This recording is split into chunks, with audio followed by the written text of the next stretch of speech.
tonight. Protesters go all in against Maduro. Political revolt in France. And the next big special election fight.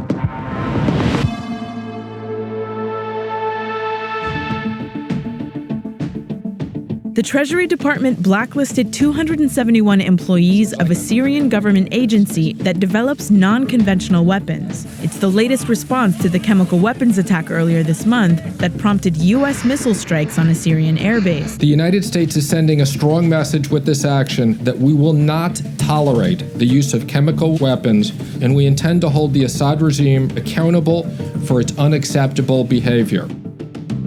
Defense Secretary James Mattis made an unannounced visit to Afghanistan. He said the Trump administration is reviewing the U.S. and Russian roles in the war there, amid reports that Moscow is funneling weapons to the Taliban. We are going to have to confront Russia, where what they're doing is contrary to international law. In his first public appearance since ceding the White House to Donald Trump, President Obama hosted a student panel discussion at the University of Chicago. He said he's still trying to figure out what to do next, but will focus on working with young people. The single most important thing I can do is to help in any way I can prepare the next generation of leadership to take up the baton. New Orleans became the latest city to remove a Confederate symbol, taking down the first of its 4 prominent Confederate monuments. We have worked decades in this city to get rid of these white supremacy monuments. It's hurtful, of course.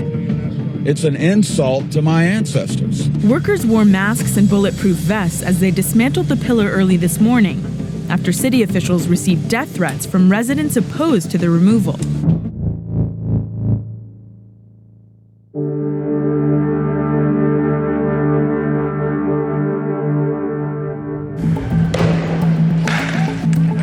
Unrelenting protests entered their 4th week today in Venezuela as hundreds of thousands continued to demand the removal of President Nicolas Maduro.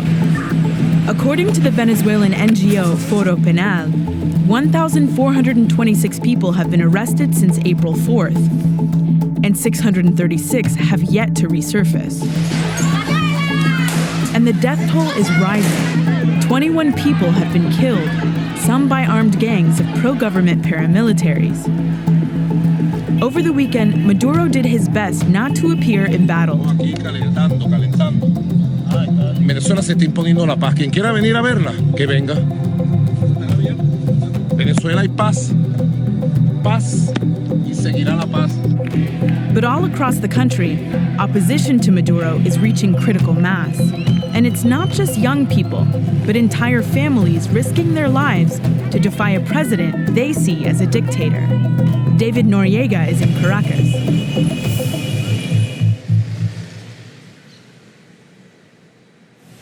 Even people who've been protesting against the governments of Hugo Chavez and Nicolás Maduro for almost 20 years say things are different now. Sobre todo se ha vuelto una situación más insostenible a nivel económico. Henry and Amada fit the profile of the opposition. They're middle-class professionals who live in eastern Caracas, the wealthier part of town, where major protests erupted in 2014, presaging the unrest today. They say that scarce work and shortages of food and medicine have filled their daily life with uncertainty. Lo que antes para nosotros era una salida de fin de semana para ir a comer y pasarla bien en familia, simplemente se volvió un lujo inalcanzable. We followed Henry and Amada to Plaza Brión, where several opposition figures had congregated. A crowd gathered around Freddy Guevara, the vice president of the National Assembly, who's become a leading figure in the opposition. ¿Cuánto tiempo más piensan estar protestando? El tiempo que haga falta. Nosotros no podemos plantear una fecha concreta porque estos procesos históricos y estas crisis históricas se resuelven de manera, en el momento en los que uno no lo sabe. Pero lo que sí está planteado es que en el momento en el que nosotros dejemos la calle, estamos acabados. Por lo tanto, la única forma de mantener arrinconada la dictadura y nosotros ganar terreno es manteniéndonos en la calle, presionando en resistencia no violenta en contra de la opresión. The reality is not as clear-cut as the opposition makes it seem. Both sides have resorted to violent tactics in the streets. And opposition leaders, who say they stand for democracy above all, have in the past tried to seize power by force. ¿Cómo ves el futuro inmediato? ¿Qué va a pasar? Mira, de verdad que con este gobierno el futuro inmediato es impredecible. What's clear is that the opposition has no intention of backing down, even after they heard reports on Monday that Maduro was willing to schedule elections this year. They say that won't be enough until leading anti-Maduro politicians who are either imprisoned or barred from public office are allowed to run. Ya basta, nosotros no queremos seguir teniendo la misma cara de bolsa y en tal sentido lo que queremos es que nos den un cronograma electoral. Marine Le Pen resigned from her role as the head of the National Front Party today to concentrate on running for president of France. French voters just narrowed that race down to Le Pen and another formerly unimaginable candidate, Emmanuel Macron, whose centrist party En Marche is less than a year old. The results weren't a total surprise, but they did drive home a shocking new reality. The next leader of France will either be a nationalist firebrand forged in the extreme heat of the far right, or a political newborn with no track record whatsoever. And the election was historic not just because of who French voters supported, but what they rejected. This is the first time since the founding of the Fifth Republic in 1958 that France's mainstream parties, the Socialist Left and the Gaullist Right, have both been ejected in the first round of a presidential election. The Socialist Party, in particular, hasn't been so much rejected as decimated. Their candidate won an abysmal 6%, a result that reflects the exceptional unpopularity of outgoing Socialist President François Hollande, whose approval ratings were spiking at around 4% in the final throes of his presidency. So, with the old guard out, France has presented itself with a choice between polar opposites. Their next president could be an ultra-right populist nationalist who's vowed the EU will die, or a pro-business pragmatist who says he's neither left nor right and rallies under both the tricolor and the European flag. This is as much an election as a national identity crisis. Et ce que ça signifie, évidemment, que toute une partie de la France éprouve un très profond rejet des partis de gouvernement, surtout un très profond mécontentement par rapport à ces conditions de vie, au très profond malaise à l'égard de la société politique. Il y a aussi un vrai sentiment d'insécurité. Le Pen is a shrewd political veteran. She'll highlight Macron's inexperience. He's 39 years old, by far the youngest French presidential candidate. And he's never stood for an election before. She presents herself as the people's candidate. She'll argue Macron is establishment. He's pro-Brussels, pro-business, pro-elite. He celebrated his first round win in a Paris brasserie with celebrities, she in her working-class stronghold in the north. And the establishment is closing ranks around Macron. The two defeated mainstream candidates used their concession speeches to implore their supporters to back Macron and keep Le Pen out. Le rapport de force est très favorable à Emmanuel Macron parce qu'il reste quand même une forte résistance à l'égard de Marine Le Pen. Il y a quand même une nette majorité des Français qui ne veulent pas sortir de l'euro, sortir de l'Europe, qui ne veulent pas non plus que ce parti-là, étant donné son histoire, ses leaders, cette famille, gouverne le pays. So in its anti-establishment anger, France is likely to elect a graduate of its most elite schools whose only experience outside the public sector was a few years in private banking.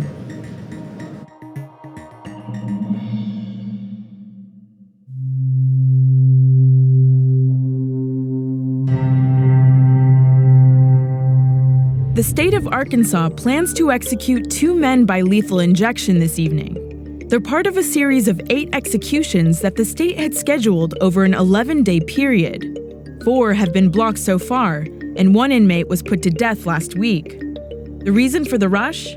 A looming expiration date for one of the 3 drugs used for lethal injection, midazolam. But the drug's creator, Dr. Armin Walser, never meant for it to kill.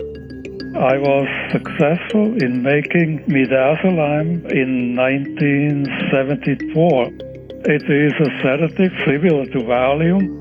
I discovered a reaction. It was quite successful. They thought it would be perfect for sedation before anesthesia. or for sedation for minor procedures like the dentist. And it was used on myself when I had a colonoscopy later in life, and I found it very convenient. Midazolam was maybe the most successful venture of my chemist career. I was called, I think about 2 years ago, from a reporter from Oklahoma. And she told me that they're thinking of using, or they're using midazolam for execution or sedation before execution. And of course I was surprised, and I was not pleased, because if your drug is used for executions, it's not a successful drug, I think. I don't know why they choose midazolam. I mean, to me, it's a mystery. I guess the expiration date means after a certain time, the integrity of the drug was lost. And of course, in a case for execution, you don't want to use any drug that is expired. I did not work on the drug to kill people, so on the contrary, to help them. I'm against the use of midazolam for that purpose, but that's only my opinion.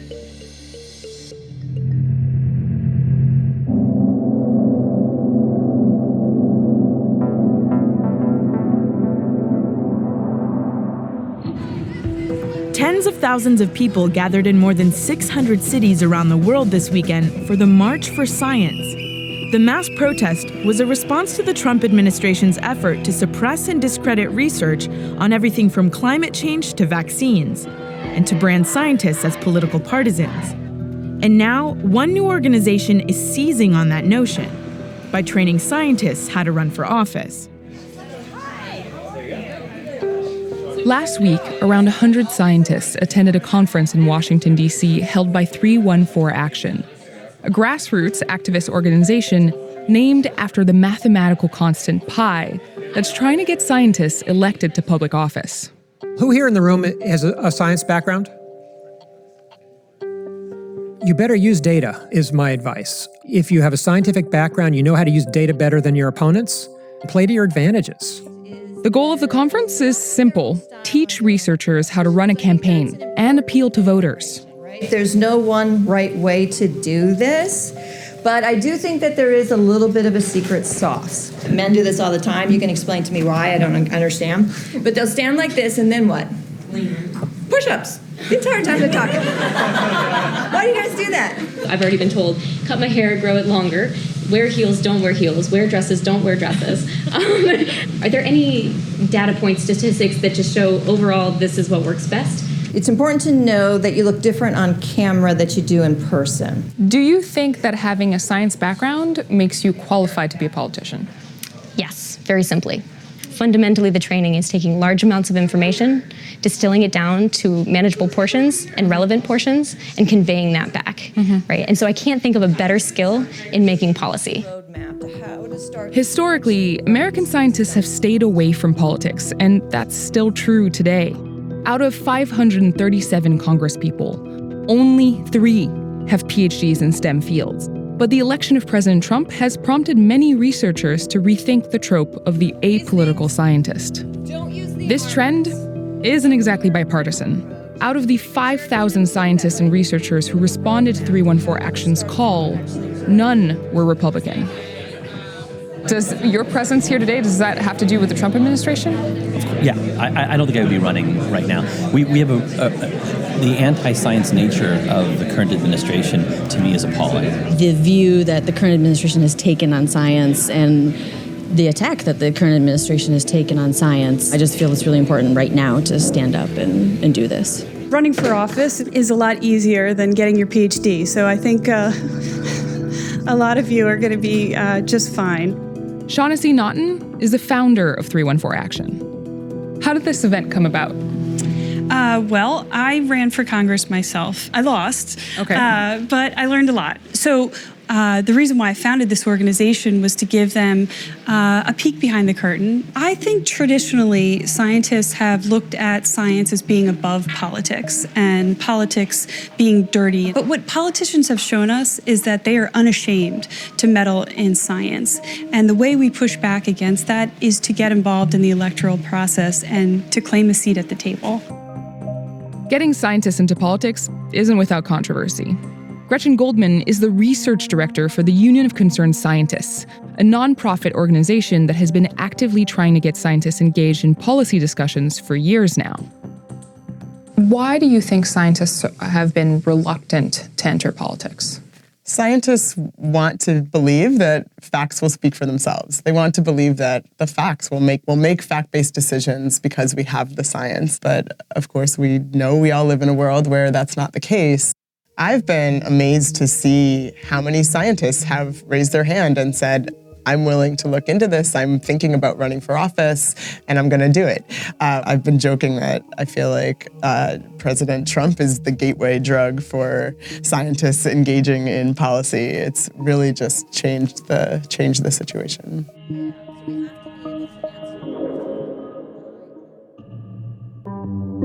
President Trump's rocky first months in office have given Democrats hope that they can compete in normally red districts. But so far, in 2 special elections in Kansas and Georgia, they've fallen short of a win. Their next opportunity comes in Montana, where there's a special election on May 25th to replace the state's lone Congressman Ryan Zinke, who Trump named Secretary of the Interior. The election has gotten so competitive that a member of the First family spent the weekend campaigning across the state. Alexandra Jaffe was there. Don Jr., please. When Donald Trump Jr. came to Montana to campaign for Republican Greg Gianforte, a tech entrepreneur who ran for governor last year, he told Montanans to show the world his dad's win wasn't a fluke. But in the end, common sense prevailed. And that's what this is about. We can't rest on our laurels and say, hey, we won a big election, let's go sit back. That just energizes the other side.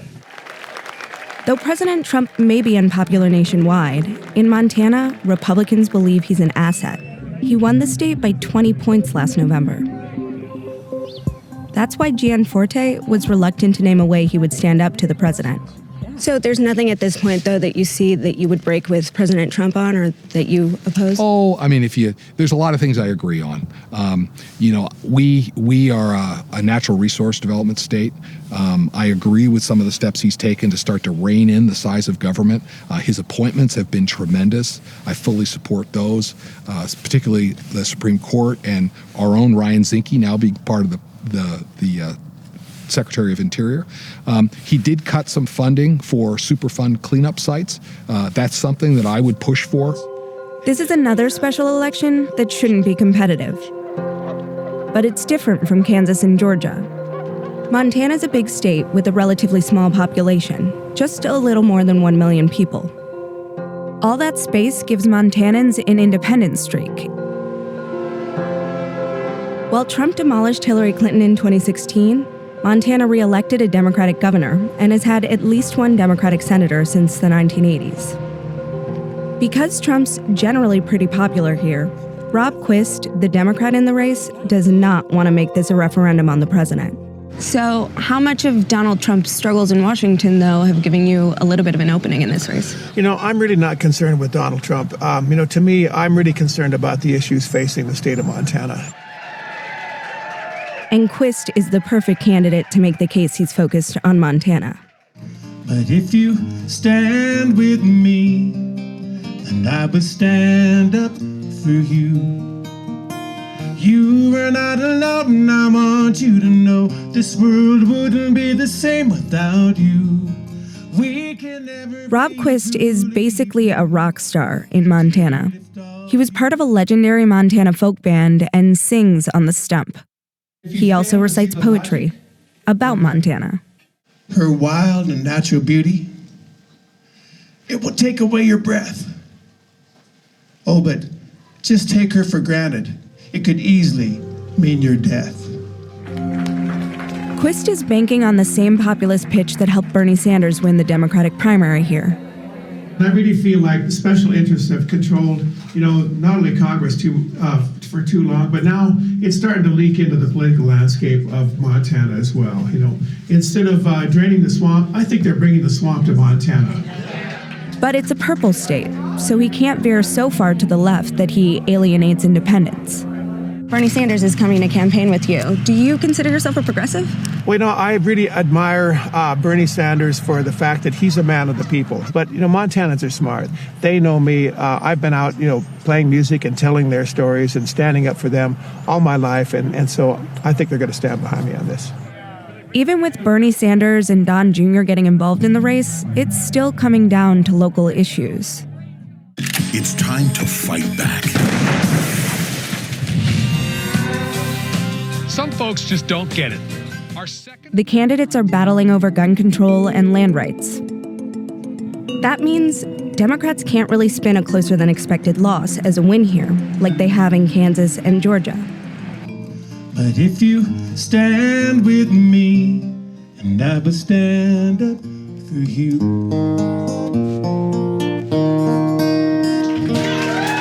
Thank you. That's Vice News Tonight for Monday, April 24th. Tune in this Friday at 7:30 Eastern for a special episode on the first 100 days of Donald Trump.